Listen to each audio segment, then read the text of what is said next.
नमस्कार, एक बार फिर आपका स्वागत है। बात करेंगे पाकिस्तान की। पाकिस्तान जिसका ऑपरेशन सिंदूर में हुई पिटाई के बाद खून सूख गया, उसे हर किसी पर किसी ना किसी अनहोनी का हर पल डर सताता रहता है। इसलिए पाकिस्तान अपनी औकात के मुताबिक ताकत का प्रदर्शन करता है। अब उसने तैमूर की नुमाइश की।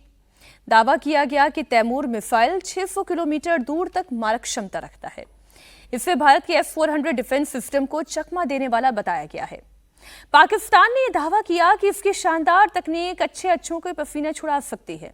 जानकारों की अगर माने तो पाकिस्तान साइकोलॉजिकल प्रेशर बनाने की भरसक कोशिश कर रहा है और इसलिए वो ये दावे कर रहा है। भारत का S-400 मल्टीलेयर सिस्टम जो मल्टीलेयर्ड है, लो फ्लाइंग क्रूज मिसाइलों से निपटने में भी सक्षम है, उसके सामने ये क्या टिकेगा। लेकिन कोशिश पाकिस्तान यही कर रहा है। पाकिस्तान की आखिरी उम्मीद तैमूर है। समीर जी, पाकिस्तान तैमूर से उम्मीद करे या पाकिस्तान अपने आसिम मुनीर से उम्मीद करे, पाकिस्तान को तो हर जगह पिटना ही है भारत से। और जिस तरीके से पाकिस्तान की हालत इस समय हो चुकी है कि अब तमाम दुनिया के देश उसके जो आतंकवाद एक्सपोर्ट के कारण जो परेशान रहे, अमेरिका भले उसको लगातार सपोर्ट करता रहा, लेकिन ऑपरेशन सिंदूर के बाद जब भारत ने बता दिया कि हमारी ताकत क्या है और चीन आपके पीछे खड़े हो जाए, भले ही कितनी ताकत आपको हथियार दे दे, पैसा दे दे आपको, लेकिन भारत ने जिस तरीके से ऑपरेशन सिंदूर के समय पाकिस्तान की हैसियत उसको बता दी और चीन को भी बता दिया कि भले ही आप पाकिस्तान को कितना भी सपोर्ट कर लो, भारत के सामने ना पाकिस्तान टिक सकता है न चीन की स्थिति। और अब जो जिस तरीके से एक समीकरण बन रहा है कि भाई बांग्लादेश, चीन और पाकिस्तान मिलकर भारत को घेरने की कोशिश कर रहे हैं, जिस तरीके से स्थिति बन रही है, भारत उस स्थिति से निपटने के लिए सक्षम है। अब पाकिस्तान की हालत बहुत खराब है, पैसे नहीं है, तमाम तरह के अपने उन्होंने उपक्रम बेच के पैसा इकट्ठा कर रहे हैं, हथियारों में पैसा लगा रहा है। मुनीर तो अभी क्यूबा होकर आए थे, मुनीर दुनिया घूम रहे हैं कि किसी तरीके से हम मतलब बेहतर हथियार इकट्ठे कर ले। मुझे लग रहा है कि वो चाहे तैमूर को लेकर आ जाए, चाहे उन्हें चीन हथियार दे, चाहे अमेरिका उनको कोई टेक्नोलॉजी उपलब्ध करा दे, इस बात को अच्छे से पाकिस्तान जानता है कि भारत आज एक वर्ल्ड में कहाँ ताकत पर पहुंच चुका है। दुनिया की तीसरी इकोनॉमी जो देश अब बनने की स्थिति पहुंच चुका है, उसके सामने और रक्षा के क्षेत्र में भारत की जो स्थिति है आज की तारीख पे कि आज हम डिफेंस में कितना एक्सपोर्ट कर रहे हैं, 80,000 करोड़ का ऑर्डर हमारे पास पड़ा हुआ है, आज सब हम अपने देश के अंदर बनाने की स्थिति में आ गए। तो मुझे लगता है कि वो तैमूर भले ही एग्जाम्पल के रूप में दिखा दे, जब इस्तेमाल करने की बारी आएगी तो पाकिस्तान को पता है कि भारत के सामने से घुटने टेकना है। बहुत सारी मिसाइलें दूसरे उपाय भी कर रहा है वो। अपने अभी खबर आई थी कि वो बॉर्डर के इलाके में पीओके में अपने उसने ड्रोन तैनात करने शुरू किए हैं। जो ड्रोन उसको टर्की से मिला है या चाइना से मिला है, एक उसको आशंका है जो बार बार हमारी तरफ से हमारे जो जनरल्स हैं वो कहते हैं, हमारे नेता कहते हैं कि ऑपरेशन सिंदूर जारी है। तो जब हम लोग कहते हैं कि ऑपरेशन सिंदूर जारी है तो उसका खून सूखता होगा, उसको लगता होगा कि पता नहीं फिर कब अटैक हो जाए। और ये इस लड़ाई की अभी अमेरिका की भी एक रिपोर्ट जो न्यू ईयर की आई है, डिफेंस रिपोर्ट, उसमें कहा गया पेंटागन की रिपोर्ट में कि 2026 में हालांकि मीडियम ग्रेड का थ्रेट बताया गया है, लेकिन एक थ्रेट है कि भारत पाकिस्तान में फिर लड़ाई हो सकती है। तो इसकी वजह से पाकिस्तान में चिंता है कि भारत अगर फिर अटैक करता है या ऑपरेशन सिंदूर की अगली कड़ी आती है तो उसमें कैसे निपटे हम। देखिए, जो ऑपरेशन सिंदूर के पहले 3 दिन, आखिरी दिन जो लड़ाई 9 तारीख की रात को जो हम भारत का अटैक था, वो इतना घातक था पाकिस्तान के लिए कि उसके 11-12 एयरबेस तबाह हुए। खुद उनके जो इशाक डार ने अभी माना, जो प्रधानमंत्री हैं, कि हमारे 11 एयरबेस उस समय हिट हुए थे, 11 एयरबेस हिट हुआ था एक साथ। उसके बाद उसके पास कुछ भी नहीं था, एकदम चौक हो गया था पाकिस्तान। अगर 2 घंटे 4 घंटे और लड़ाई चल जाती तो पाकिस्तान की हालत क्या होती है कल्पना नहीं की जा सकती है। तो तभी ये बड़ी हैरानी होती है कि उस समय सीज फायर कैसे हो गया, क्यों कर लिया हम लोगों ने उस समय सीज फायर। लेकिन ये आशंका पाकिस्तान को रहती है, इसलिए वो अपने मिसाइल कैपेसिटी दिखाता है, बैलिस्टिक मिसाइल की कैपेसिटी दिखाता है, ड्रोन्स तैनात करता है। उसको एक आशंका है कि भारत की तरफ से फिर हमला हो सकता है, इसके लिए वो ये पाकिस्तान के दरअसल ये जो फील्ड मार्शल हैं इमरान, फील्ड मार्शल आसिम मुनीर इतने ज्यादा परेशान हैं कि वो पहले तो भारत को तैमूर दिखाना चाहते हैं। अगर इतनी ही ताकत है तो जिन्हें कैद में रखा है इमरान खान, उन्हें रिहा क्यों नहीं कर देते। इमरान खान को पहले तो आपने कैद में किया, फिर इमरान खान के साथियों को भी आपने कैद में कर दिया। इतने खौफजदा हैं आप भारत से क्या लड़ेंगे, पहले अपने घर में तो लड़ लीजिए, वहां तो जीत जाइए लोकतांत्रिक तरीके से। इमरान खान के 7 समर्थकों को उम्र कैद की सजा सुनाई गई है। इनमें से कई पूर्व सैन्य अधिकारी हैं, कुछ पत्रकार हैं, कुछ यूट्यूबर भी हैं। मई 2023 में जब इमरान की गिरफ्तारी हुई थी तब उनकी पार्टी पीटीआई ने जबरदस्त प्रदर्शन किया था। उस दौरान कई सरकारी इमारतों को आग के हवाले उन्होंने कर दिया। इसी मामले में वहां की एक अदालत ने सजा सुनाई। इमरान अगस्त 2023 से रावलपिंडी की अडियाला जेल में बंद हैं और उन्हें और उनकी पत्नी बुशरा बीबी को करप्शन के केस में पिछले कई दिनों से आजीवन कारावास की सजा सुनाई गई है। वो बहुत समय से लगातार जेल में बंद हैं और इमरान खान को तो सॉलिटरी कन्फाइनमेंट में उन्होंने रखा है।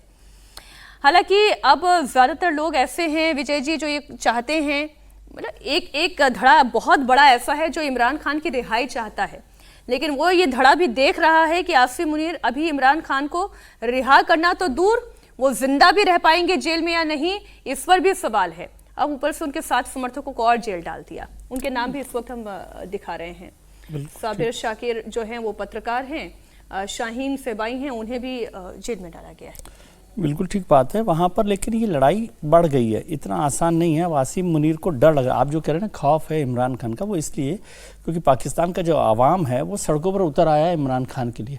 और यदि आप रोज़ देखते हो कि कोर्ट ने इमरान खान से मिलने के लिए उसके परिवार वालों को मंगलवार का दिन तय कर रखा है जी। तो हर मंगलवार को वहाँ अडियाला जेल के बाहर लोग खड़े हो जाते हैं, वो मिलने तो दे नहीं रहे, वहाँ प्रदर्शन कर रहे हैं, और भी जगह कर रहे हैं, इस्लामाबाद में प्रदर्शन हो रहे हैं, रावलपिंडी में प्रदर्शन हो रहे हैं, सिंध में भी प्रदर्शन हो रहे हैं जी, मतलब, और लाहौर का तो प्रदर्शन है ही वहाँ पर पूरा का पूरा। इमरान खान का जो दबदबा है उसको लेकर लगातार बने हुए। खैबर पख्तूनख्वा में जिस तरह से उनके चीफ मिनिस्टर काम कर रहे हैं, लड़ाई लड़ रहे हैं उनके लिए, पठानों वाली लड़ाई वो है। तो इसलिए आसिम मुनीर वैसे भी चारों तरफ से घिरे हुए, उधर बलूच जो है वो उनका सिरदर्द किए हुए हैं, और इधर अफगानी तालिबान जो हैं वो परेशान किए हुए। तो इमरान के लिए लड़ाई लंबी तो होगी, लेकिन वो शुरू हो गई है और एक दमदार तरीके से शुरू हुई है। और यही वजह है कि अब उन्होंने उसके समर्थकों को दबाने के लिए, 7 समर्थकों को दबाने के लिए ही कि वो पूरा आंदोलन दबे, इसीलिए उनको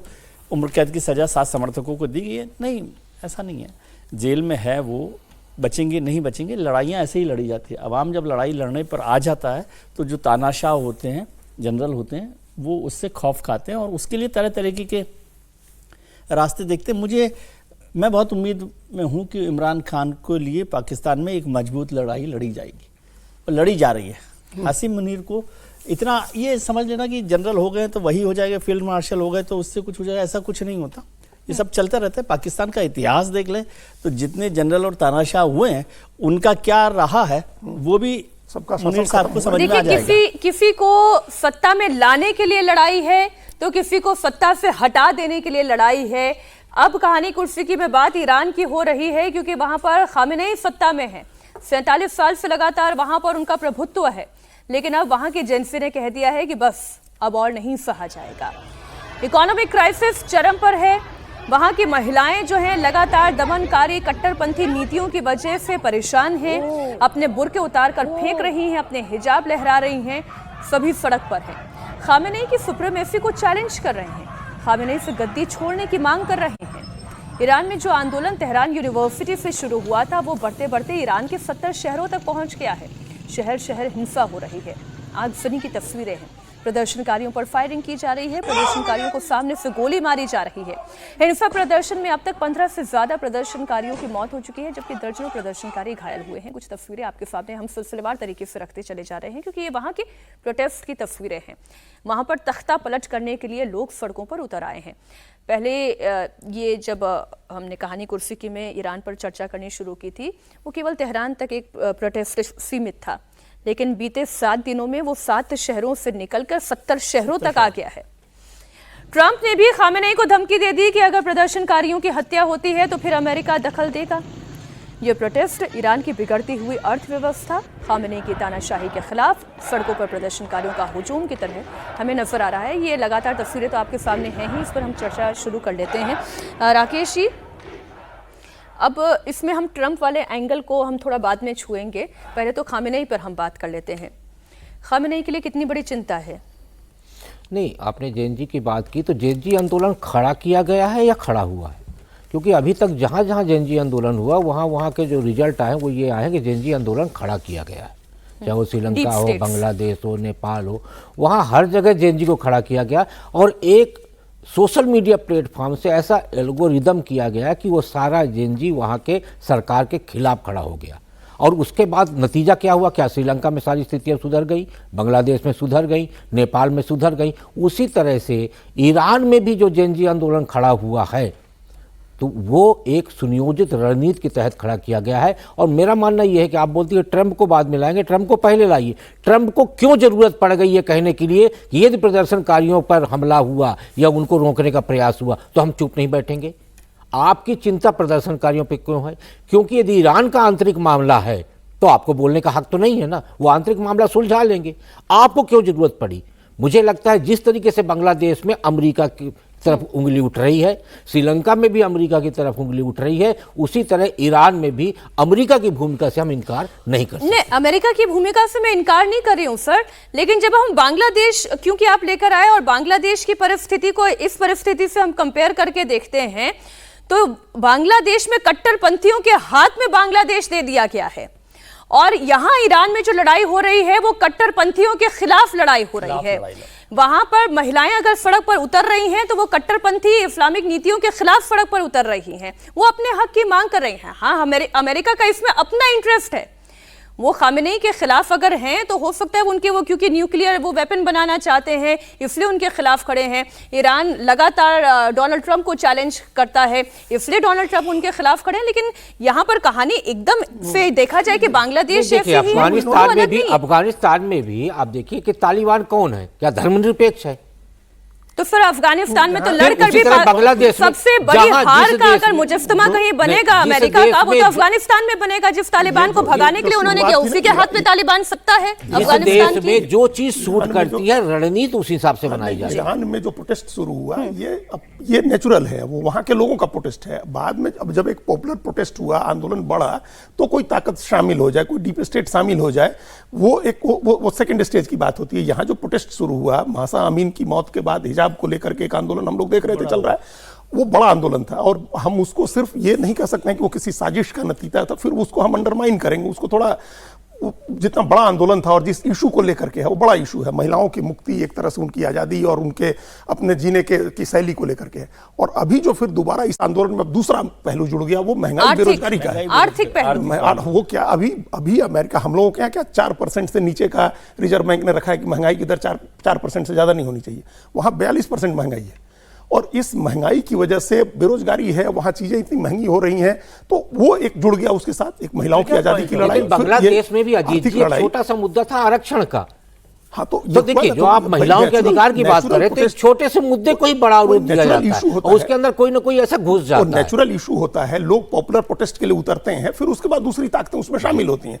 तो अमेरिका का इंटरेस्ट है ईरान में तख्ता पलट करने में, वर्षों से वो लगा हुआ है। और अभी हम लोगों ने देखा कि उसके 2 बड़े न्यूक्लियर फैसिलिटीज पर नतांज में भी, इस्फहान में भी उसने अटैक किया वहां। और जो लेकिन ईरान क्या कर पाया सर? ईरान कुछ कर पाया अमेरिका के खिलाफ? ईरान का अलग वहां क्या, अमेरिका के साथ अब यही हम लोग अगर वेनेजुएला से जोड़े, अमेरिका क्यों, अमेरिका निकलना चाहता है यहां से भी, अपनी एक्टिविटीज कम करना चाहता है क्योंकि उसके लोग वल्नरेबल हैं। कतर पर हमला हो गया ना, कतर पर उसका जो बेस है, भले मिली भगत थी लेकिन कतर में अमेरिका के बेस पर अटैक हो गया।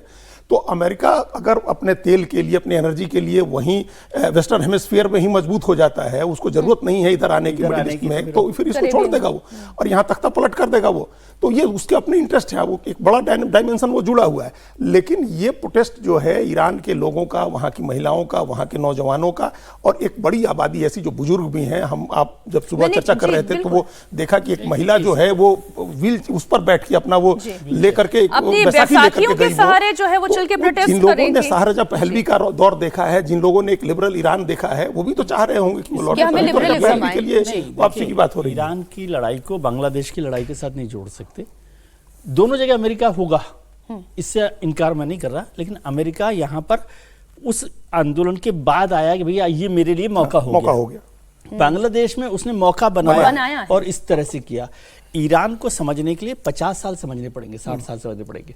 यदि आप 4 तस्वीरें, मीनाक्षी जी मैं कह रहा हूं कि 1960 और 70 के दशक की ईरान को देखेंगे तो आपको समझ में आएगा कि ये किस आजादी के लिए लड़ाई लड़ी जा रही है। ये सामाजिक आजादी, हमेशा से ऐसा कट्टरपंथी देखा। हाँ, इसलिए मैं कह रहा हूं कि आप 60-70 अगर वो तस्वीरें नहीं होती तो मैं कह ही नहीं सकती थी अच्छा ये भी ईरान था। तो 60-70 का दशक देखेंगे तो ये सामाजिक आजादी, महिलाओं की आजादी की लड़ाई है। और उसमें ये भी बाद में आया है, महंगाई और ये जो जितना बाद में बात है ये बाद में आया, ये उसमें एड ऑन हो गया और अमेरिका उसमें अपने हाथ सेकने में लग गया, इसमें भी कोई वो बात नहीं है। लेकिन यहाँ पर ये जैन जी का ही केवल आंदोलन नहीं है, ये महिलाओं की आज़ादी का और सामाजिक आज़ादी का, इस्लामिक कट्टरपंथ के खिलाफ लड़ाई है ईरान की। उसको बांग्लादेश के साथ जोड़ के आप अंडरमाइन नहीं कर सकते, इसको समझना पड़ेगा। ईरान की संस्कृति को, ईरान के मॉडर्नाइजेशन को, ईरान के विचार नहीं कर रहे हैं सर, ये डेमोक्रेसी की मांग भी तो नहीं कर रहे, कह रहे प्रिंस रहलवी को बुला लिया जाए, राजा वो उस समय उस समय प्रोग्रेसिव की बात करो आप, डेमोक्रेसी हर चीज का इलाज नहीं होता ना, वो मोनार्क डेमोक्रेसी आएगी क्या आएगी। और रजा पहलवी या जो लोग शासक थे उस समय में ईरान ओपन सोसाइटी थी। तो मैं वही बात कर रहा हूँ कि ये ओपन सोसाइटी की लड़ाई है, ये सामाजिक आजादी की लड़ाई है, ये महिलाओं की आजादी की। अमेरिका अपने हित के लिए, सर एक बड़ी खबर आ रही है, अमेरिका कहीं अपने हित के लिए मौका बनाता है और कहीं पर मौका देखता है तो वो चौका मारता है। तो ईरान में जो हो रहा है वो उसका चौका है और वेनेजुएला में उसने मौका बनाया है, या बांग्लादेश में उसने मौका बनाया है। अच्छा, रूस ने वेनेजुएला में अमेरिका की सैन्य कार्रवाई को सशस्त्र आक्रामकता करार दिया गया है। रूसी विदेश मंत्रालय ने एक बयान जारी किया है, अमेरिका ने वेनेजुएला पर सैन्य हमला किया जो बेहद चिंताजनक है और निंदनीय है। रूस ने कहा इस तरह के हमलों को सही ठहराने के लिए दिए जा रहे जितने भी तर्क हैं वो निराधार हैं। तो रूस क्या करेगा? सवाल तो फिर ये पूछा जाएगा, फिर रूस क्या करेगा? नहीं, रूस जो है ताइवान पर जब चीन हमला करेगा तो किसके साथ खड़ा है? बोल दिया था रूस ने, स्पष्ट बोल दिया तो चीन के साथ होगा, तो वो चीन के साथ, वो चीन के साथ खड़ा है। फिर इस पर कहां बहस हो रही है? ये जो लॉजिक दिए जा रहे हैं ना, जैसे ये लॉजिक है कि मादुरो अनपॉपुलर है या उन्होंने रिग्ड किया इलेक्शन, जो शेख हसीना के लिए भी दिया गया कि पिछला इलेक्शन आपने रिग्ड किया, आपने अपोजिशन को चुनाव नहीं लड़ने दिया, 46% पोल हुए, आपने सरकार बना ली, तो मादुरो अनपॉपुलर है, उन्होंने इलेक्शन रिग्ड किया पिछला, ये एक कारण बनाया जा रहा है। तो अनपॉपुलर होने के ग्राउंड पर अब दूसरा देश आकर के वहां अटैक कर अच्छा, मोहम्मद यूनुस क्या बड़े पॉपुलर थे जो उनके हाथों में कमान थमा दी गई? बांग्लादेश में तो पूरा अमेरिका एक ही बात है कि जिसकी लाठी उसकी भैंस, कोई लॉ एंड ऑर्डर नहीं है, कोई कानून नहीं है, जिसके पास सत्ता है वो जिसको जहां जमता है वहां जाके आके कब्जा कर ले। ये नया एक मतलब दुनिया के अंदर बड़े देशों ने एक नया ट्रेंड शुरू कर दिया है, ताकत दे लो, सत्ता भी वहां पर हासिल कर लो, देश को कब्जे में ले लो, उसके संसाधन को अपने में कब्जे कर लो। मुझे लगता है नए साल की शुरुआत में जो शुरुआत की है अमेरिका ने, मुझे लगता है ये लड़ाई और आगे बढ़ेगी, सिर्फ वेनेजुएला तक ही नहीं जाएगी, अभी कई और दूसरे देश इसके चपेट में आने वाले हैं। नहीं, चीन का भी हम रिएक्शन दे दें, रूस का तो रिएक्शन हमने आपके सामने रख ही दिया है, और जो जैसा हम मानकर ही चल रहे थे कि चीन रिएक्ट करेगा अमेरिका की वेनेजुएला पर सैन्य कार्रवाई को लेकर, चीन ने वही किया है, नाराजगी जताई है। चीन के विदेश मंत्रालय ने बीजिंग में एक बयान जारी किया और कहा अमेरिका का यह कदम हेजेमोनिक एक्शन है जो अंतर्राष्ट्रीय कानून और संयुक्त राष्ट्र चार्टर के मूल सिद्धांतों का खुला उल्लंघन करता है। तो क्यों चाह रहे हैं फिर वो भी ताइवान में ना जाए? खैर, चीन ने कहा कि अमेरिका की इस कार्रवाई से चीन को गहरी चिंता है और किसी संप्रभु देश के राष्ट्रपति के खिलाफ बल प्रयोग का कड़ा विरोध करता है। तो ये चीन का स्टैंड है, चीन और रशिया दोनों का स्टैंड हमने अभी दर्शकों के सामने रखा। देखिए, चीन जो है सिंगापुर को बर्बाद कर चुका है और अब ताइवान को बर्बाद करने पे तुला हुआ है। तो चाइना को तो मुझे नहीं लगता कि इस तरह की नसीहत देने की का कोई हक है।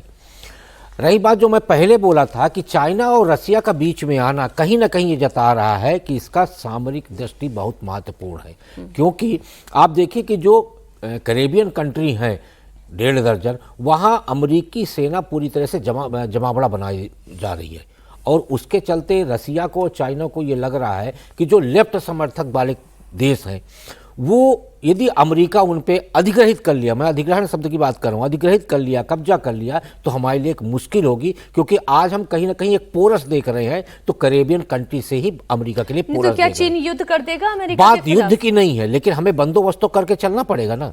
जिस तरीके के हालात हैं, टकराव है आज रसिया और चाइना के साथ, तो आज कम से कम हम अपनी स्थितियों पर तो अब हम कह रहे हैं कि पाकिस्तान तो नहीं कर देगा हमला, क्या हम सीमा से अपनी सेना हटा लें? बिल्कुल नहीं। तो इसीलिए एक वैकल्पिक तौर पे तो उन्होंने जब अपना जमावड़ा बना दिया, वहां पे पूरी सेना अमेरिका की वहां पहुंच चुकी है और कैरेबियन कंट्री पे अपना पूरा दखल बढ़ा दिया है, तो चाइना भले हमला ना करे, लेकिन अमेरिका की तो जिम्मेदारी बनती है ना कि जब टकराव तनाव बढ़ रहा है तो हम वो सीमावर्ती क्षेत्र का बंदोबस्त अब चीन भी तेल निकालेगा या नहीं निकालेगा वेनेजुएला में, ये भी तो अमेरिका ही तय करेगा, वो कह चुके हैं। हाँ, उन्होंने कहा कि वो जाएगा, वो जाता रहेगा, या जो नई सरकार आएगी उसके साथ क्या अरेंजमेंट होता है वो लोग तय करेंगे। लेकिन इसमें आप देखिए एक तरफ से हमको कई बार ये भी लगता है, एक अगर जो साजिश थ्योरी चलती है कि ये सब महाशक्तियों की एक मिलीभगत भी है, कि आप कर लो अपना पावर बना। वो क्या अमेरिका, चीन और अमेरिका क्या है, रशिया। अमेरिका क्योंकि वो तीनों ताइवान तो से आपस में निकलने की लड़ कोशिश रहे कर रहे हैं। हैं। भैया ट्रम्प और पुतिन, ट्रम्प कितनी दोस्ती करना चाहते हैं पुतिन से, वो सरेंडर करना चाहते हैं पूरा यूक्रेन पुतिन के सामने। तो ये क्या लड़ाई हुई आपकी कि आप जिस पर उसने हमला किया है उस देश का सरेंडर करवाना चाहते हैं आप उनको कह रहे हैं कि आप नहीं जीत सकते लड़ाई, फिर ज़ेलेंस्की आप को ऐसी बोल रहे बातें हैं। कर रहे हैं। अमेरिका अब ताइवान पर किस लिए डिपेंडेंस थी उसकी? ताइवान पर उसकी डिपेंडेंस थी सेमीकंडक्टर के लिए। तो अमेरिका अपना सेमीकंडक्टर में अपने को आत्मनिर्भर बना रहा है। एक तो ताइवान से उस पर उसकी निर्भरता ये खत्म होगी, और दूसरा मामला उसका साउथ चाइना सी का है, जिसके थ्रू चाइना अफ्रीका तक पहुंचता है और वहां कृत्रिम द्वीप वो बना रहा है, समुद्र के बीच में भर के कृत्रिम द्वीप बना रहा है चाइना। तो अगर सिर्फ सेमीकंडक्टर की वजह से आप ताइवान को छोड़ दीजिएगा चाइना के भरोसे, तो फिर अमेरिका कोई सुरक्षित नहीं रह जाएगा। वो जिस साउथ चाइना सी के थ्रू रूट बना रहा है अफ्रीका और उधर पहुंचने का, वेस्टर्न हेमिस्फीयर में पहुंचने का, फिर उसमें कैसे करेगा? इसलिए अगर आप भारत के नजरिए से खड़े होकर विश्व में घटित हो रहे इन तमाम युद्धों को देखेंगे तो आपको ऐसा लगेगा कि भारत का ये जो स्टैंड है, जो कोल्ड वॉर से लगातार चला आ रहा है आज तक, नॉन अलाइनमेंट, यही शायद सबसे बड़ा हथियार है जो भारत को मजबूत बनाता है। और अब क्या होगा, विश्व युद्ध एक और छिड़ेगा, कौन कहां पर जाकर लड़ेगा? क्या चीन ताइवान में जाकर एक जंग के लिए तैयारी कर चुका है? क्या ये जंग भी होगी या नहीं? इन तमाम मुद्दों पर, मसलों पर हमारी नजर बनी रहेगी। लेकिन आज कहानी कुर्सी की में बस इतना ही।